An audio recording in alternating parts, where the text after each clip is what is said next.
कैसे हो? तो उस आदमी ने कहा कि वैद्यराज, आपने मेरा हाथ नाड़ी पर नहीं रखा है, घड़ी पर रखा है। अरे तू हाथ कहाँ रख रहा है? नाड़ी पर रख के घड़ी पर रखा तूने हाथ? घड़ी पे हाथ रखा और घड़ी का सेकंड काटा, cut cut cut cut cut cut cut cut cut cut. बोले नाड़ी बहुत तेज चल रही है। ऐसे वैद्य मिल जाए तो मरीज का तो राम नाम सत्य कर देंगे। रोगी ने कहा साहब नाड़ी पर हाथ रखिए, घड़ी पर नहीं। तो जब तक हाथ सही नाड़ी पर नहीं तब तक निदान नहीं हो सकता। उसी प्रकार लोग पकड़ना तो सुखों के मूल को चाहते हैं, परंतु हाथ चंचल विषय भोगों पर रखा है, इसीलिए सुखों के मूल को पकड़ नहीं पाते और जीवन में दुखी रहते हैं।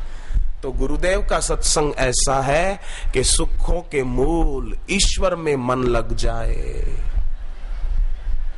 सकल अमंगल मूल नसाही, जिनकर नाम लेत मन माही। जिनका नाम लेने से सारे अमंगलों का मूल खत्म हो जाए।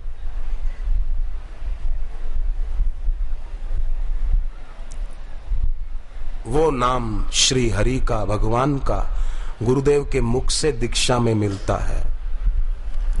एक छोटा बच्चा था, पढ़ाई कर रहा था, अचानक लाइट चली गई। पिताजी आए, पूछा क्या कर रहे हो बेटे? बच्चा बोला मैं पढ़ रहा हूं। तो पिताजी ने कहा बेटे लाइट तो बंद है। बच्चा बोला क्या करूं पिताजी, मैं तो तल्लीन हो गया था। तल्लीन हो गया था कि सो गया था? उसी प्रकार लोग भी निंद्रा और तंद्रा में चले जाते हैं और सोचते ये हैं कि हम ध्यान कर रहे थे। नहीं, जैसे पढ़ाई करने के लिए प्रकाश जरूरी है, उसी प्रकार जीवन में आध्यात्मिक उन्नति के लिए विवेक का प्रकाश जरूरी है। और विवेक का प्रकाश परम विवेकी सदगुरु के सानिध्य से मिलेगा। इसलिए पथिक जी महाराज बोलते थे गुरु की संग उपासना करनी चाहिए। समर्थ सदगुरु के संग होना यह भी एक बहुत बड़ी साधना है।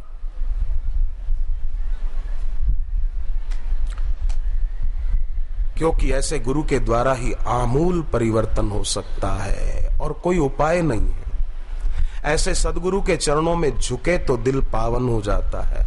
और गुरु के चरणों में झुकते समय अगर आंख गीली न हो तो समझो ठीक से झुकना नहीं हुआ। अभी हृदय पूर्वक नहीं झुके हैं, ठीक मर्यादा की खातिर झुक गए हैं, परंतु अभी हृदय नहीं झुका है।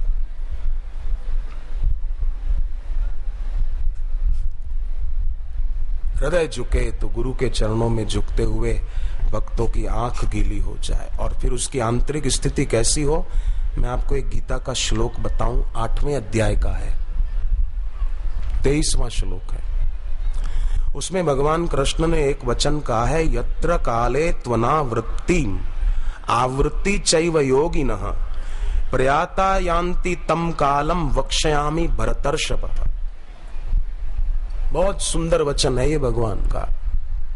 कई लोग गीता के श्लोक पढ़ जाते हैं, कंठस्थ कर लेते हैं, पर हृदयस्थ न करने के कारण ये बात समझ में नहीं आती। इसमें भगवान ने कहा यत्र काले त्वनावृत्तिम आवृत्तिम चैव योगिनः। जिस काल में शरीर त्याग कर गए हुए योगीजन पीछे न आने वाली गति को और फिर से लौट आने वाली गति को भी प्राप्त होते हैं। अब उस काल को मैं बताऊंगा। ध्यान न दिया हो तो मैं फिर से बोलता हूं। शरीर तो छूटता है, ये बात तो पक्की है। समय आएगा तो आपका, मेरा, सबका छूटेगा। जैसे परीक्षित को पता चल गया ना भाई 7वें दिन मेरे को तक्षक काटेगा और मेरा शरीर मर जाएगा, ठीक है, तो परीक्षित लग गए। ऐसे मैं भी आपको कहता हूं कि आप और हम भी 7 दिन में जाने वाले हैं। बोलो भाई, शंका है किसी को? महाराज जी 7 दिन में हम जाने वाले हैं, घबराना नहीं है। 7 दिन माना आने वाले 7 दिन नहीं, 7 दिन माना जिस दिन हमारे शरीर की मौत होगी उस दिन या तो रविवार होगा यहाँ सोमवार होगा, यहाँ मंगलवार होगा, यहाँ बुधवार होगा, बुध नहीं तो गुरु, गुरु नहीं तो शुक्र, शुक्र नहीं तो शनि, शनि नहीं तो फिर रवि। इन 7 वार के अलावा कोई भी दुनिया से नहीं गया। जो भी गए इन 7 के अंदर ही गए।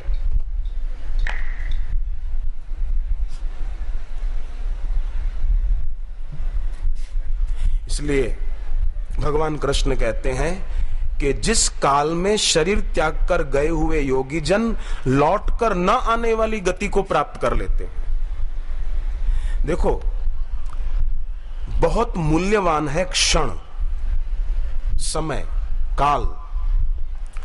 और क्षण माने बाहर की घड़ी का नहीं, ध्यान देना, इस श्लोक में भगवान ने बाहर की घड़ी का समय नहीं कहा। भीतर भी क्षणों का हिसाब है।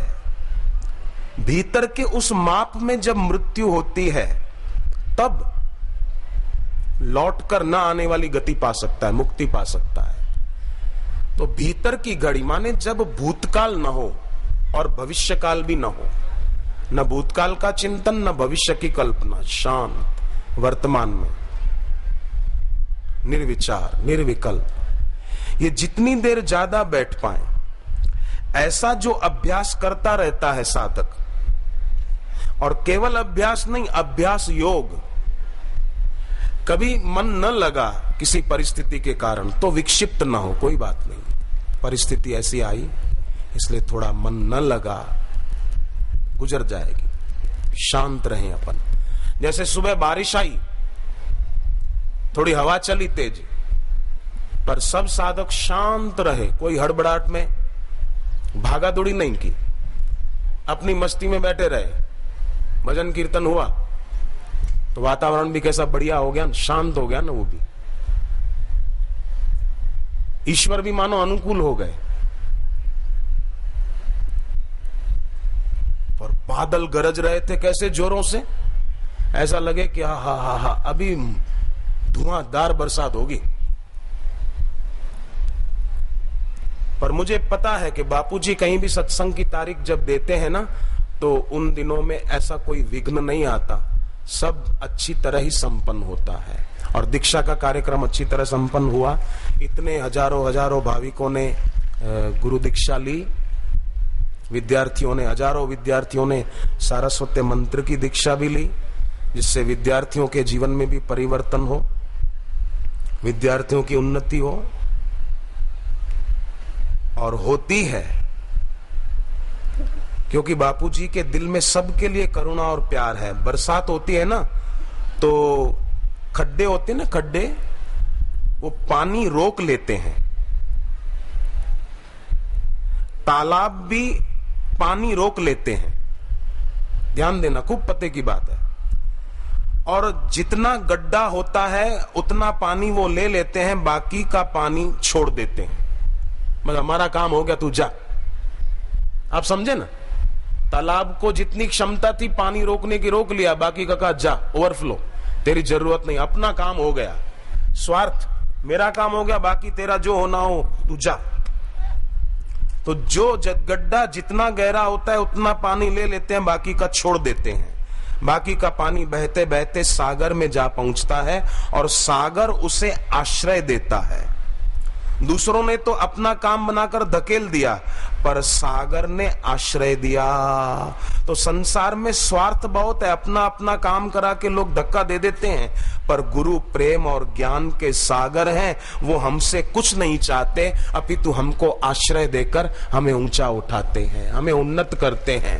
वो स्वार्थी नहीं है कि अपना काम बनाया, वो हमारा काम बनाते हैं, हमको उन्नत करते हैं।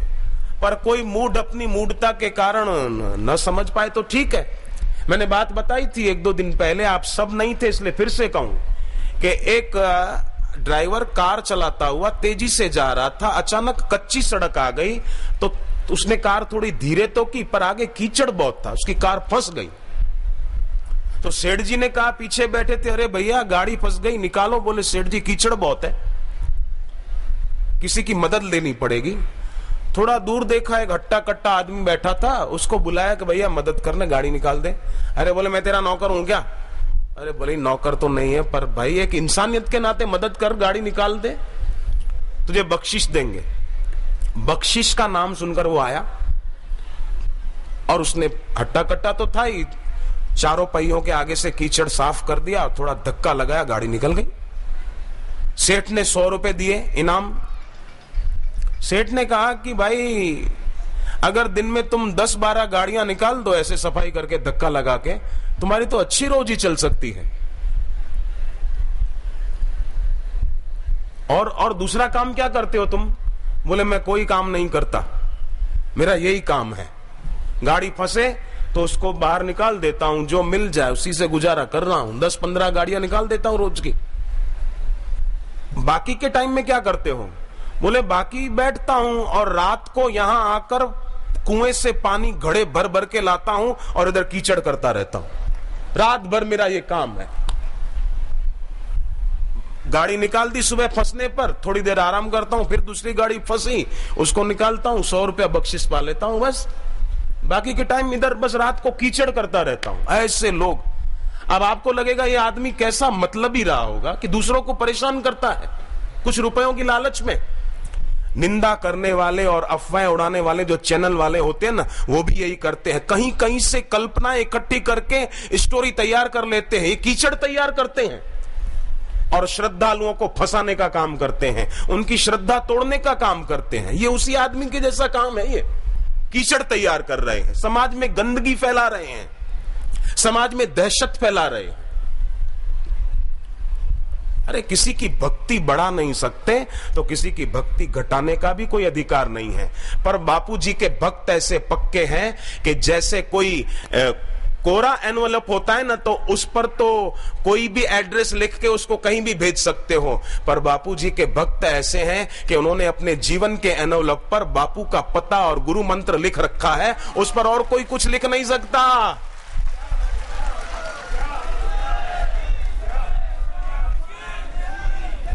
तुम क्या लिखोगे अफवाह उड़ाने वाले? तो उड़ाता रहे अफवाह उड़ाते उड़ाते एक दिन आएगा कि तू भी उड़ जाएगा करता हुआ।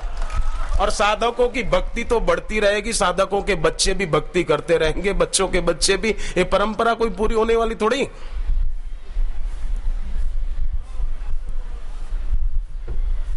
तुम सपने देखते रहो बस कि हम ये कर देंगे, हम वो कर देंगे, करते रहे प्यारे।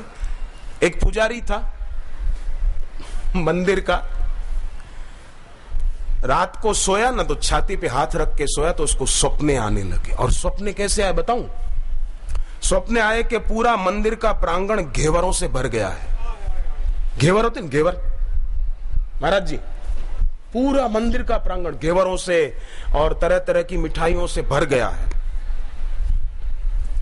पुजारी तो सुबह उठा और पूरे गांव के लोगों को आमंत्रण दे आया कि सबका भोजन आज मंदिर के सामने वाले मैदान में होगा, कोई खाना मत बनाना, सबका खाना उधर, आज भंडारा है। गांव के लोग खुश हो गए कि कोई बड़ा आसामी पकड़ा लगता है इसने, सबको आमंत्रण दे रहा है कि रोटी नहीं बनाना, सब मेरे यहां आना खाने के लिए।